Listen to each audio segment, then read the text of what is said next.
Episode number 44. మళ్ళీ అదే అవమానం. ఆఫీస్లో ఉన్న తన తల్లిదండ్రులతో సాగర్ మాట్లాడుతూ ఉండగా వైభవ్ ఫోన్ చేయడంతో అతని కాల్ లిఫ్ట్ చేశాడు సాగర్. ఫ్రీగానే ఉన్నావా సాగర్ అని అడిగాడు వైభవ్. పర్వాలేదు బాబాయ్, విషయమేంటో చెప్పండి, ఇంట్రెస్టింగ్ గా అడిగాడు సాగర్. ఇప్పటికే నీకు విషయం తెలిసి ఉంటుంది. రేపు మీ కజిన్ విశాల్ పెళ్లి జరగబోతుంది. అందుకే నిన్ను ఇన్వైట్ చేయడానికి ప్రత్యేకంగా కాల్ చేశాను నవ్వుతూ చెప్పాడు వైభవ్. థ్యాంక్స్ బాబాయ్, కానీ పెళ్లి అగ్నిహోత్రి మాన్షన్లో జరగబోతుందని తెలిసింది అని అంటూనే సంకోచంగా ఆగిపోయాడు సాగర్. నాకు తెలుసు నువ్విదే అనుమానంతో రాకుండా ఆగిపోతావని, అందుకే ప్రత్యేకంగా కాల్ చేశాను. ఇప్పుడు నువ్వు మా కోసం కాకపోయినా విశాల్ కోసమైనా తప్పకుండా రావాలి. వాడే నిన్ను స్పెషల్ గా ఇన్వైట్ చేయమని చెప్పాడు. వాడు పెళ్లి పనుల్లో బిజీగా ఉండటం వల్ల నేనే అందరికి కాల్స్ చేసి పిలుస్తున్నాను.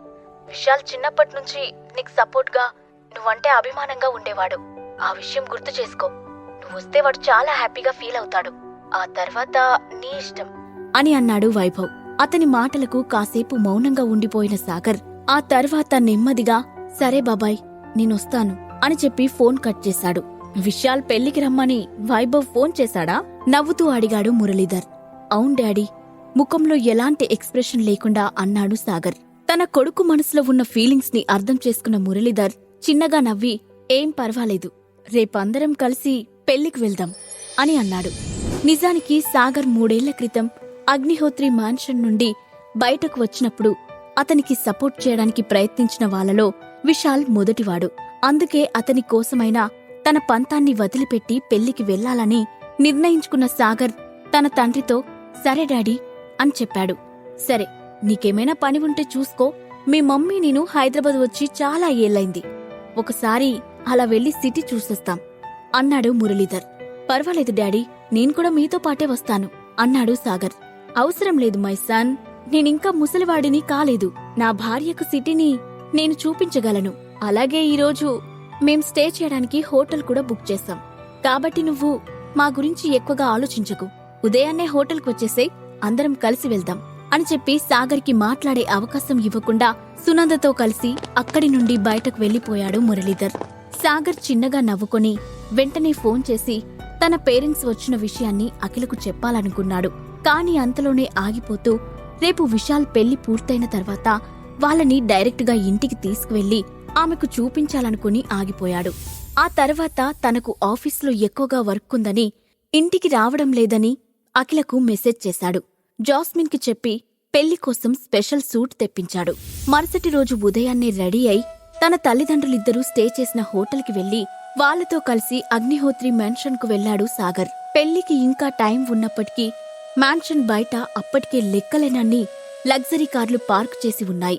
సిటీలో ఉన్న బిజినెస్ పీపుల్ అందరూ ఆ పెళ్లికి అటెండ్ అవుతారని సాగర్ ముందే ఊహించాడు. తన తల్లిదండ్రులిద్దరితో కలిసి అగ్నిహోత్రి మ్యాన్షన్లో అడుగుపెట్టాడు సాగర్. ఒక్కో అడుగు లోపలికి పడుతున్నా కొద్దీ సాగర్ మనసులో 3 ఏళ్ల క్రితం ఆ ఇంటి నుంచి అవమాన భారంతో తాను బయటకి అడుగు వేసిన రోజులే గుర్తొచ్చాయి. ఇంతలో డోర్ దగ్గర నిలబడి గెస్ట్లను ఇన్వైట్ చేస్తున్న విశాల్ దూరం నుండే సాగర్ను చూసి వెంటనే సంతోషంతో పరిగెత్తుకుంటూ ముందుకు వచ్చి థ్యాంక్ గాడ్ నువ్వొచ్చేశావు, నేను నీకోసమే ఎదురు చూస్తున్నాను, నువ్వు రావేమోనని కంగారు పడ్డాను అంటూ సాగర్ను ఆనందంగా హగ్ చేసుకున్నాడు. సాగర్ కూడా విశాల్ను ఆనందంగా హగ్ చేసుకుని నేను కూడా నిన్ను చాలా మిస్ అయ్యాను అంటూ అతని వీపు మీద చిన్నగా తట్టాడు. ఆ తర్వాత సునంద మురళీధర్లను కూడా హలో ఆంటీ అంకుల్ ఎలా ఉన్నారు అంటూ పలకరించాడు విశాల్. అప్పుడు సునంద విశాల్ను దగ్గరికి తీసుకొని నిన్ను చూసి చాలా ఏళ్లైంది విశాల్, చాలా మారిపోయావు అంటూ నవ్వుతూ చెప్పింది. థ్యాంక్స్ ఆంటీ అని సిగ్గుపడుతూ చెప్పిన విశాల్ లోపలికి రండి, మీకు సీతను పరిచయం చేస్తాను అంటూ వాళ్లను తనకి కాబోయే భార్య దగ్గరకు తీసుకువెళ్లి పరిచయం చేశాడు. సీత నవ్వుతూ వాళ్లకు నమస్కరించి వినయంగా బ్లెస్సింగ్స్ తీసుకుంది. సీత సింపుల్గా చూడడానికి చాలా అందంగా ఉంది. సాగర్ ఆమెను చూసి విశాల్కి తగిన భార్య అని మనసులోనే మెచ్చుకోకుండా ఉండలేకపోయాడు. ఆ తర్వాత విశాల్ సాగర్ దగ్గరికి వెళ్లి బాబాయ్ వాళ్ళు హాల్లో ఉన్నారు అని చిన్నగా చెప్పాడు. సాగర్ నవ్వి సరే నువ్వు గెస్ట్లను చూసుకో, మేం లోపలికి వెళ్తాం అన్నాడు. విశాల్ చిన్నగా తల ఊపి జాగ్రత్త అంటూ సాగర్ చేతిని చిన్నగా నొక్కి వదిలాడు. అని తల ఊపిన సాగర్ తన తల్లిదండ్రులిద్దరితో కలిసి అడుగు ముందుకు వేశాడు. ఒక్కో అడుగు లోపలికి వేస్తున్నా కొద్దీ సాగర్ మనసు భావోద్వేగంతో నిండిపోయింది. అప్పుడు మురళీధర్ హఠాత్తుగా వెనుక నుంచి సాగర్ భుజంపై చేయి వేసి చిన్నగా తట్టి, సాగర్, జరిగిందేదో జరిగిపోయింది. అదంతా గతం మాత్రమే. మనమెప్పుడూ వర్తమానంలోనే జీవించాలి, ఫ్యూచర్ కోసం చూడాలి అని అన్నాడు. సాగర్ చిన్నగా నవ్వి, నాకు తెలుసు డాడీ అని సిన్సియర్గా చెప్పి లోపలికి నడిచాడు.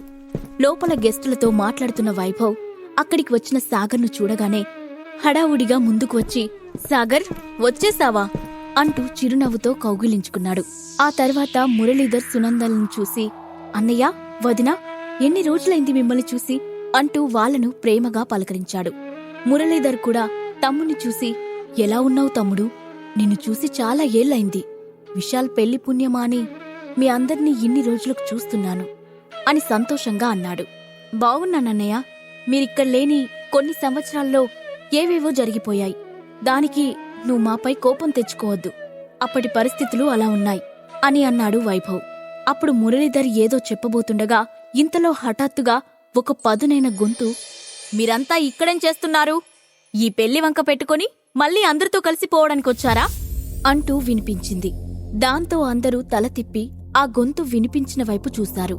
అక్కడ ఖరీదైన పట్టుచీరలో ఒళ్లంతా నగలతో అలంకరించుకొని గర్వంగా చూస్తూ నిలబడి ఉంది వైభవ్ భార్య స్వప్న. ఆమె మాటలు విని వైభవ్ కోపంగా, స్వప్న, ఏం మాట్లాడుతున్నావ్? నేనే అన్నయ్య వదినని పెళ్లికి రమ్మని ఇన్వైట్ చేశాను అని అన్నాడు. అతని ముఖంలో తన భార్య ప్రవర్తనకు అసంతృప్తి కనిపించింది. అప్పుడు స్వప్న తన భర్త వైపు చూసి, మీరు నాపై ఎందుకు కోపడుతున్నారు? నేనేమైనా తప్పు చెప్పానా? వాళ్ళ ఫ్యామిలీ మొత్తాన్ని మన ఇంటి నుండి వెలేశాం కదా, మళ్ళీ ఈరోజు తిరిగి ఏ ముఖం పెట్టుకుని ఇక్కడికి వచ్చారు? కొంచెమైనా పౌరుషం ఉండదా? సొంత కాళ్ళపై నిలబడే ఆలోచన లేని మనుషులు అని ముఖం చిట్లిస్తూ చిరాగ్గా అంది. ఆమె మాటలు అక్కడ ఉన్న గెస్టులందర్నీ వెంటనే ఆకర్షించాయి. అందరి కళ్ళు అక్కడ ఉన్న సాగర్, అతని ఫ్యామిలీపై పడ్డాయి. అది గమనించిన వైభవ్ వెంటనే ఆపడానికి ప్రయత్నిస్తూ, స్వప్న, ఇక చాలు అని అన్నాడు. కాని ఆమె ఆగకుండా, ఎందుకు చాలు? నేను చెప్పిన దాంట్లో నిజం లేదా?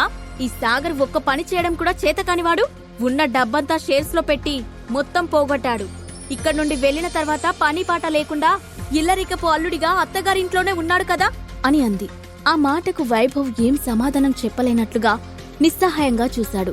అప్పటికే సాగర్, అతని తల్లిదండ్రుల ముఖాలు మారిపోయాయి.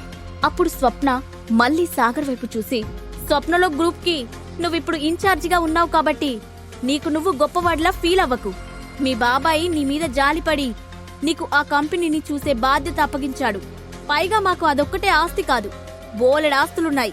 కాబట్టి మేం కూడా దాన్ని చూసి చూడనట్టు వదిలేశాం అని గర్వంగా అంది. అప్పుడు చుట్టూ ఉన్న గుంపులో నుండి స్వప్న పెద్ద కొడుకు విశ్వ ముందుకు వచ్చి అక్కడ నుంచొని ఉన్న సాగర్ను చూసి, మళ్ళీ ఏ ముఖం పెట్టుకుని ఇంటికి వచ్చావు? నువ్వు రావడం ఇక్కడ ఎవరికి నచ్చదని నీకు తెలియదా అని అన్నాడు. అతనికి ఇలాంటివేమీ తెలియవు విశ్వా. అసలు ఆ ఆలోచన ఉంటే ఒక పనికిరాని ఇల్లరికపు అల్లుడుగా ఎందుకుంటాడు? పైగా పెద్ద ఆఫీసర్లాగా సూట్ కూడా వేసుకుని వచ్చాడు అని ఎగతాళిగా అంది స్వప్న. స్వప్న, విశ్వ, ఇక చాలు, మీరు కాసేపు నోరు మూసుకోండి, చుట్టూ గెస్టులున్నారు అని వాళ్లకు గుసగుసగా చెప్పి వెంటనే వెనక్కి తిరిగి సాగర్ వైపు చూసి, పిన్ని, విశ్వ ఇద్దరూ తెలియక మాట్లాడారు. నువ్వు వాళ్ళ మాటలు పట్టించుకోవద్దు సాగర్ అని అన్నాడు వైభవ్. కాని అప్పటికే సాగర్ ముఖం మారిపోయింది. మురళీధర్ కోపంతో ఊగిపోతున్నాడు. సునంద ముఖం పాలిపోయింది. నువ్వతన్ని ఎందుకు బతిమాలుతున్నావు వైభవ్ అని అంది స్వప్న. అవును డాడీ, మీరు వాళ్ళకెందుకు సపోర్ట్ చేస్తున్నారు? వాళ్ళంతా తిరిగి వచ్చి మనల్ని ఇన్సల్ట్ చేయాలనుకుంటున్నారు. మీకది అర్థం కాలేదా అని అన్నాడు విశ్వ. నిజానికి చిన్నప్పట్నుంచి సాగర్ అంటే విశ్వకు ఇష్టం ఉండదు. పైగా దానికి తోడు అప్పటి వరకు తన అండర్లో నడుస్తున్న స్వప్నలో కంపెనీని కూడా తీసుకెళ్లి సాగర్ చేతికి అందించాడు వైభవ్. అందుకే అతనికి సాగర్ అంటే అంతులేని ద్వేషం. విశ్వ, ఈరోజు విశాల్ పెళ్లి, అందుకే నేను నీతో గొడవ పడకూడదని సైలెంట్గా ఉన్నాను. కాని నువ్వు మళ్ళీ ఇంకో మాట మాట్లాడితే నేను చూస్తూ ఊరుకోను అని కోపంగా అన్నాడు సాగర్. తాను ఎన్ని అవమానాలైనా భరించాలనుకున్నాడు. కాని తన కళ్ల ముందే తన తల్లిదండ్రుల్ని కూడా అవమానిస్తుంటే సాగర్ భరించలేకపోయాడు. కాని అతని మాటలు విని విశ్వ పెద్దగా నవ్వుతూ, నువ్వు నన్ను బెదిరిస్తున్నావా? నా ఒంటిపై చెయ్యి వేసే ధైర్యం ఉందా? ఉంటే వేయి చూద్దాం అంటూ ముందుకు వచ్చాడు. చాలు, మీరేం చేస్తున్నారు? మనమంతా ఒక కుటుంబం, శత్రువులం కాదు అంటూ వాళ్ళని అడ్డుకోవడానికి ప్రయత్నించాడు వైభవ్. కాని స్వప్న మాత్రం వెంటనే, వాళ్ళు మన కుటుంబం ఎలా అవుతారు? వాళ్లకు ఈ ఇంటికి ఎలాంటి సంబంధం లేదు. రూపాయి సంపాదించడం చేతకాక అత్తగారింట్లో పడి అడుక్కు తినేవాడెక్కడా, మనమెక్కడా అని అంది. కాని ఈసారి ఆ మాట పూర్తి కాకుండానే మురళీధర్ ఒక్కసారిగా గుండెపై చేతులు పెట్టుకుని నేలపై వాలి వెంటనే స్పృహ తప్పి పడిపోయాడు. అది చూసిన సునంద కూడా ఒక్కసారిగా ఏవండి, మీకేమైంది అని అరిచింది. దాంతో సాగర్ కూడా కంగారుగా వెళ్లి, నాన్నా నీకేమైంది అంటూ అతన్ని పైకి లేపడానికి ప్రయత్నించాడు. కాని మురళీధర్ కళ్ళు తెరవకపోవడంతో సాగర్ కంగారుగా ఫోన్ తీసి అంబులెన్స్ కోసం హాస్పిటల్కి కాల్ చేశాడు. ఆ తర్వాత కోపంగా తల పైకెత్తి అక్కడే ఉన్న స్వప్న, విశ్వల వైపు సీరియస్ గా చూశాడు. ఆ తల్లి కొడుకుల వల్లే తన తండ్రి బాధపడ్డాడని అతనికి బాగా తెలుసు. విశ్వ, మా డాడీకి ఏదైనా జరిగితే నిన్ను ఊరికే వదిలిపెట్టను ఆవేశంతో బుసలు కొడుతూ అన్నాడు సాగర్. కాని విశ్వ అతని బెదిరింపులను పట్టించుకోకుండా వెటకారంగా నవ్వి తల పక్కకు తిప్పుకున్నాడు. అప్పుడు సాగర్ కోపంగా వైభవ్ వైపు చూసి, బాబాయ్, నేను ఈ ఇంటి కోసం మనీ ఇన్వెస్ట్ చేసి చాలా పెద్ద తప్పు చేసినట్లు అనిపిస్తుంది. అందుకే నేను మళ్ళీ నా ఇన్వెస్ట్మెంట్ 800 కోట్లను వెనక్కి తీసుకోవాలనుకుంటున్నాను అన్నాడు. ఆ మాటలు వినగానే అక్కడ ఉన్న వాళ్ళంతా ఒక్కసారిగా షాక్ అయ్యారు. 3 ఏళ్ల క్రితం తన వాటా ఆస్తులు కూడా వదులుకొని సాగర్ ఆ ఇంటి నుండి బయటకు వచ్చేశాడని అందరికీ తెలుసు. అలాంటప్పుడు 800 కోట్లు అతనికి ఎక్కడ్నుంచి వచ్చాయో ఎవరికీ అర్థం కాలేదు. స్వప్న కూడా వెంటనే అతన్ని ఎగతాళిగా చూస్తూ, నీకు కోపంలో బ్రెయిన్ పనిచేయడం లేదా? మా అగ్నిహోత్రి ఫ్యామిలీ నీ దగ్గర్నుంచి అప్పు తీసుకునే స్టేజ్లో ఉందని నువ్వనుకుంటున్నావా? అది కూడా 800 కోట్ల! అంత డబ్బు మాకు ఇవ్వడానికి అసలు నీ దగ్గర ఎక్కడ ఉంది అని అతని వైపు అసహ్యంగా చూస్తూ అంది. నిజానికి అగ్నిహోత్రి కంపెనీలో సాగర్ మనీ ఇన్వెస్ట్ చేసిన విషయం ఆమెకు తెలియదు. కేవలం తన దగ్గర ఉన్న స్వప్నలో కంపెనీని వైభవ్ సాగర్ కోసం ఇప్పించాడని ఆమె అనుకుంటుంది. అప్పుడు సాగర్ సీరియస్ గా, మీ అగ్నిహోత్రి ఫ్యామిలీ ఏ స్టేజ్లో ఉందో నాకు తెలీదు, కానీ నేనా కంపెనీలో నా డబ్బులు ఇన్వెస్ట్ చేశాను. అప్పుడు బాబాయ్ సంతకం చేసిన అగ్రిమెంట్ కూడా నా దగ్గర ఉంది అని చెప్పాడు సాగర్.